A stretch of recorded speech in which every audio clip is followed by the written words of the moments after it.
আমি কিছু খেলেই ওরা দৌড়ে দেখবে কি খাচ্ছি, ওরা খেতে পারবে কি না। দেখেন কীভাবে তাকাচ্ছে। ওদেরকে কিছুক্ষণ আগেই খাবার দিয়েছিলাম কিন্তু। যাই হোক, চিকু কী করে জাস্ট দেখেন। প্রত্যেকটা দিন আমার মাকে সে ডেকে উঠাবে এইভাবে, না উঠলে কামড়াবে, খামচাবে। আর মাঝে মধ্যে তো মার উপরে লাফায় লাফায় উঠবে আর নামবে, বারবার লাফায় উঠবে আর নামবে। কী যে করে এই চিকুটা, দেখেন কিভাবে কাঁথাটা খামচাচ্ছে, জানে মানে যাতে করে মা উঠে যায়। প্রচণ্ড দুষ্টু আমার এই চিকু বিড়ালটা। মেবি মেল বিড়াল তো, তার জন্য হতে পারে। আর আমার টুকি কিন্তু প্রচণ্ড লক্ষ্মী। এদিকে আমার পামকে নিয়ে ছাদে উঠেছি, সাথে চিকুও আছে। সকালের মিষ্টি শীতকালের রোদ পোহাতে দেখেন ওরা খুব খুশি ছাদে উঠে, তাই লেজ নাড়িয়ে আদর জানাচ্ছে। এদিকে আমার চিকু ঘাস খুঁজে খাচ্ছে।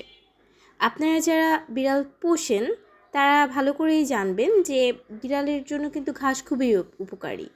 তার জন্যই ওদেরকে আমি প্রায়ই ছাদে নিয়ে আসি। কিন্তু আমার টুকি বিড়ালটা একদমই বাসা থেকে বের হয় না, তাই ও আসে না, আসতে চায়ও না। যাই হোক, ওরা নিচে নামছে বাসার দিকে।